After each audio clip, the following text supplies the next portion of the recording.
میں آپ کی خدمت میں اس پر صحابہ کرام رضی اللہ عنہم اجمعین میں سے 2 صحابہ کرام کی بات نقل کرتا ہوں، جس سے ہمیں یہ بات سمجھ آئے کہ پیغمبر کے صحابہ نے پیغمبر کائنات سے پیار کیسے کیا ہے۔ حضرت خبیب ابن عدی رضی اللہ تعالیٰ عنہ کے لیے حافظ ابن حجر اسقلانی رحمہ اللہ فتح الباری میں ایک تفصیل لاتے ہیں، وہ یہ ہے کہ حضرت خبیب رضی اللہ تعالیٰ عنہ کو کفار نے پھانسی کے پھندے پر لے جا کر ایک سوال کیا تھا۔ عین اس وقت جب حضرت خبیب پھانسی کے پھندے پر تھے، کہا اتنا کہہ دے ان محمدن فی مکانک، کہ تیری جگہ میں تیرا نبی ہوتا، آج وہ سے تکلیف ہوتی تو بچ جاتا، صرف یہ جملہ کہہ دے ہم تجھے چھوڑ دیں گے۔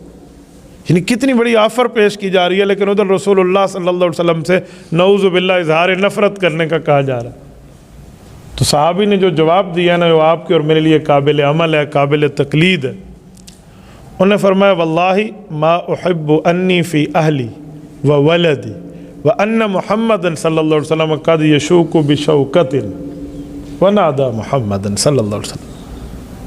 انہوں نے کہا ظالمو، یہ جملہ تو بہت بڑا ہے، میں گھر میں آرام کے اندر ہوں، بیوی بچوں میں ہوں، اور حضور پاک کے پاؤں میں کانٹا چبھے، مجھے یہ بھی برداشت نہیں ہے، تم اتنی بڑی بات کرتے ہو۔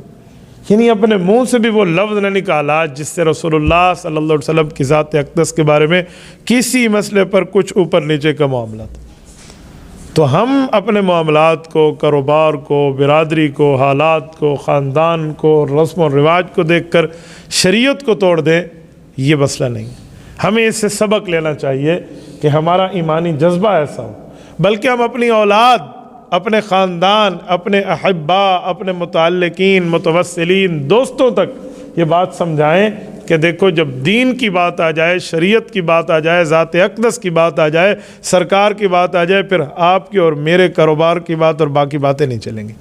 یہ ذہن دینا چاہیے، یہ ذہن ہوگا تو پھر بات بنے گی، اور اگر یہ ذہن نہ ہو تو پھر ہمارے لیے نجات نہیں۔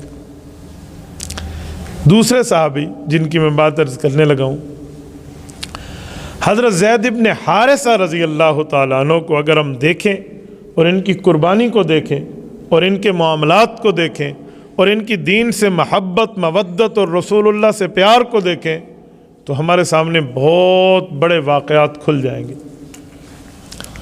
حضرت زید ابن حارثہ رضی اللہ تعالیٰ عنہ حضور پاک علیہ الصلوۃ والسلام کے گھر میں بطور غلام زندگی بسر کر رہے ہیں۔ یہ اس زمانے کی بات ہے جس زمانے میں خرید و فروخت انسانوں کی ہوا کرتی تھی، اور انہیں غلام بنایا گیا تھا، معلومات نہیں تھی کہ یہ بندہ آزاد ہے، کسی نے خواہ مخواہ سے غلام بنایا۔ یہ اپنی والدہ کے ساتھ سفر میں تھے، ڈاکوؤں نے ڈاکہ مارا اور ان کو ماں سے کھینچ کر لوگوں میں جا کے بیچ دیا،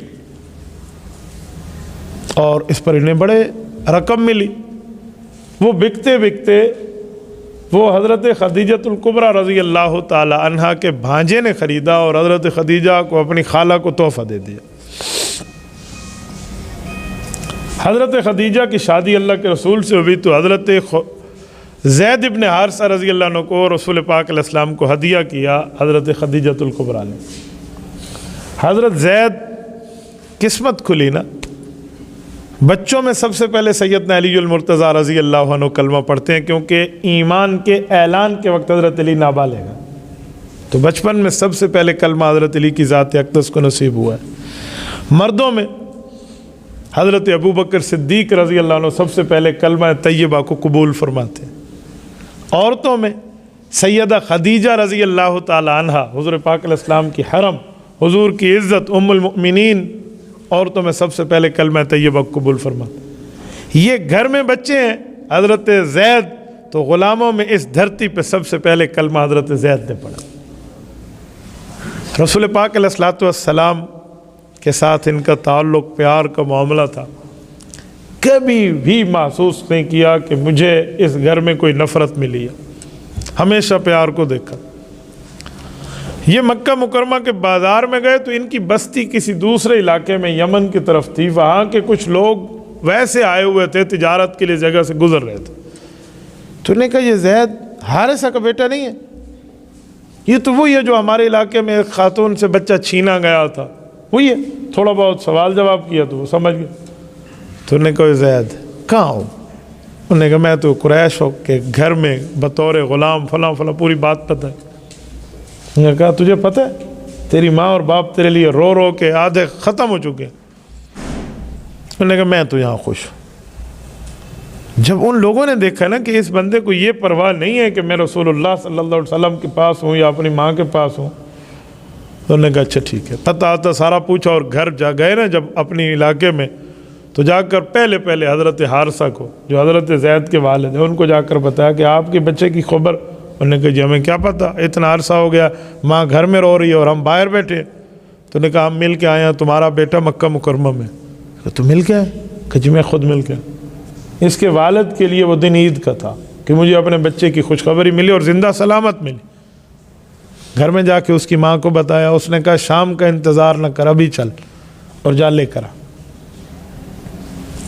چچو، والد اور ان کا بھائی، حضرت زید کے بڑے بھائی کا نام ہے جبلہ بن حارثہ، یہ 3 بندے مکہ مکرمہ آئے ہیں، کتنا سفر کر کے آئے اور اپنے ساتھ بوریاں بھر کے لائے اس وقت کے درہم دیناروں کی، کہ پتہ نہیں وہ کتنا اس کا مول لگائیں، کتنی قیمت لگائیں، منہ مانگا پیسہ دینا پڑے گا تب جا کر کوئی آزادی ملے گی ہمارے بچے کو۔ اور یہ آ گئے، رسالت مآب علیہ الصلوۃ والسلام سے ملاقات ہوئی تو اللہ کے رسول سے پوچھا ایسی ایسی بات ہے، ہمارا بچہ آپ کے پاس ہے؟ فرمایا جی۔ کہا اس کا بیک گراؤنڈ یہ ہے، ہمارے ساتھ یہ ظلم ہوا، یوں ہوا یوں ہوا۔ آپ علیہ الصلوۃ والسلام نے ساری بات سن لی، فرمایا ٹھیک ہے آپ کے ساتھ بہت زیادتی ہوئی ہے، اب آپ کیا چاہتے ہیں؟ کہ جی ہمیں ہمارا بچہ لوٹا دیں، اور جو آپ اس کی قیمت رکھیں گے، یہ منہ مانگی قیمت، یعنی دوسرے لفظوں میں ہمیں تن کے کپڑے بیچ کے دینا پڑے گا نا تو ہم دینے کے لیے تیار ہیں۔ آپ علیہ السلام نے فرمایا اس کی کوئی ضرورت نہیں ہے، میں زید کو بلوائے لیتا ہوں، وہ ہمارے گھر کا گویا فرد ہے، آپ سے ملاقات ہو جائے گی، اور وہ جانا چاہے گا تو آپ اسے لے جانا، کوئی فری آف کاسٹ، کوئی پیسوں کی ضرورت نہیں ہے، اور نہ جانا چاہے تو پھر سختی نہ کرنا اس پر۔ باپ، چاچا اور بھائی ایک دوسرے کی آنکھوں میں آنکھیں دیکھ کر زیر لب مسکرا رہے ہیں کہ بیٹا باپ کے ساتھ نہیں جائے گا، اور وہ بھی اتنے عرصے سے دور۔ کہ جی آپ بلائیے۔ حضرت زید آ گئے، پوچھو جانتے ہیں کہ جی میرے والد ہیں، میرے چاچو ہیں، میرے بھائی ہیں، میرے پوری فیملی ہے۔ باپ ملا، چاچو ملا، روئے، مار رو جسے کہتے ہیں نا، دھاڑے مار کے روئے، اور پھر والد نے کہا کہ بیٹا چلیں۔ بیٹے کے منہ سے چلنے کی بات نہیں ہے، خالی منہ چھوڑیں کہ زبان سے کہہ رہا ہوں، وہ ایسا چہرہ ان کو پیش کر رہا ہے کہ ابو میں یہاں خوش ہوں، امی سے ملانا ہے تو ملا لیں، والدہ آ جائے میں چلا جاؤں، لیکن آپ مجھے پکے یہاں سے لے کر جائیں، یہ نہیں ہو سکتا۔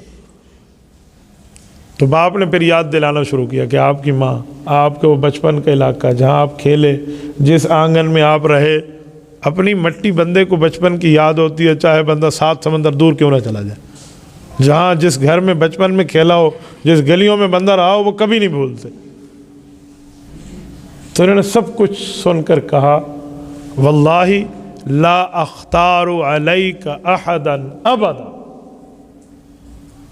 یا رسول اللہ اس دھرتی پر میرے والد، میرے چاچو، میرے بھائی، میرے فیملی سمیت کوئی بندہ ایسا نہیں ہے جسے میں آپ پر ترجیح دوں، میں یہاں رہوں گا۔ یعنی درمیان سے اللہ کے رسول ہٹ گئے ہیں کہ علیحدہ بیٹھ کر باپ بات کر لے، کہ کہیں وہ یہ سمجھے کہ ہمارے دباؤ میں نہیں جا رہا، لیکن اس کا ایک ہی جواب ہے۔ تو باپ نے کہا کہ بیٹا ٹھیک ہے، آپ خوش ہیں تو ہم بھی خوش ہیں، میں والدہ سے ملاقات طے کرا لیتا ہوں، لیکن ایک بات بتاؤ۔ کہ کیا ابو؟ کہ ایک آزادی ہوتی ہے، غلامی ہوتی ہے، تو یہاں غلامی میں ہے، میں تجھے آزادی دلانے آیا ہوں، کیا کبھی آزادی کو چھوڑا جاتا ہے غلامیوں پر؟ تیرا تو کسی قسم کا کوئی پیسہ بھی نہیں لگ رہا، ہماری مال و دولت لگ رہی ہے، میں تجھے غلامی کے توق سے آزادی دلانے آیا ہوں، چلو میرے ساتھ۔ تو حضرت جبلہ ان کے بھائی بتاتے ہیں، کلمہ پڑھنے کے بعد جب یہ صحابی بنے نا اور مسلمان ہوئے، اس وقت بتاتے ہیں کہ جب ابو نے یہ بات کی نا بھائی کو، تو حضرت زید نے، بیٹے نے والد کے ہاتھ تھامے اور فرمایا ابو کون سی آزادی اور غلامی کی بات کرتے؟ یہ غلامی محمد الرسول اللہ کی غلامی، اس غلامی پر ہزاروں آزادیاں قربان ہیں. ابا جی اس کو عام غلامی نہ سمجھیے، یہ میرے لیے بھی دنیا میں عزت کے تاج ہیں اور آخرت میں آپ کے لیے عزتوں کے تاج ہیں. آپ مجھے یہاں سے ہٹا رہے ہیں. ان کے بھائی جب صحابی بنے تو کہتے ہیں یہ بات میرے دل میں گھر کر گئی کہ ہمارا بھائی بطور غلام، نام تو غلامی کا ہی ہے نا، اس گھر میں اتنا خوش ہے تو آخر ان کے اخلاق کریمانہ کیا ہوں گے، آخر ان کی دین کی دعوت کیا ہوگی، آخر جس طرف یہ بلا رہے ہیں اس کی حیثیت کیا ہوگی. باقی ہمیں بھی کلمہ پڑھ کے اس نبی کے دامن کو تھام لینا چاہیے. حضرت جبلہ بن حارثہ رضی اللہ عنہ کی روایت. آپ اندازہ لگائیں سرور کائنات صلی اللہ علیہ وسلم کے گھر کی غلامی، حضور کے در کی غلامی کو ہزاروں آزادیوں پر قربان حضرت زید نے کیا. اور اس واقعے سے ہمیں ایک سبق ملتا ہے کہ ہم لوگ اپنی زندگی میں دیکھیں، ہم اپنے عملی معاشرے میں دیکھیں کہ ہم رسول اللہ سے کتنا پیار کرتے ہیں اور کتنی محبت پہ اور کتنے احکامات پہ عمل کرتے ہیں. بس ہمیں اس پہ دیکھنا چاہیے. صحابہ اور اہل بیت تو تھے ہی اچھے، ان میں تو کوئی دوسری رائے ہی نہیں ہے، ان میں تو افضلیت میں کوئی بات ہی نہیں ہے. ہم کہیں پھر بھی اچھے، ہم نہ کہیں پھر بھی اچھے تھے وہ. لیکن اصل واقعہ سنانے کا مطلب ہوتا ہے کہ ہمارے لیے لیسن کیا ہے، ہمارے لیے درس کیا ہے، ہمارے لیے سبق کیا ہے، ہم اس سے کیا حاصل کرنا چاہ رہے ہیں. یہ چھوٹے بچوں کا جذبہ ہے. میں مردوں کی بات ابھی نہیں کر رہا، چھوٹے بچوں کا. یعنی بچے کو محبت رسول میں وہ رتبہ ملا ہے کہ اس نے اپنے والد اور چاچو جیسے بندے کو متاثر کیے بغیر نہیں چھوڑا. یہ ایمانی حلاوت کی جو اندر والی شمع جل چکی ہے نا، یہ اصل میں اندر کو روشن کرنا. یہ تھا دل میں رسول اللہ صلی اللہ علیہ وسلم سے محبت. اور جس سے محبت ہوتی ہے پھر بندہ اس جیسا بنتا ہے، پھر اس جیسا دکھتا ہے، پھر اس جیسے اعمال بجا لاتا ہے اور اس جیسے احکامات پہ عمل کرنا شروع کر دیتا ہے.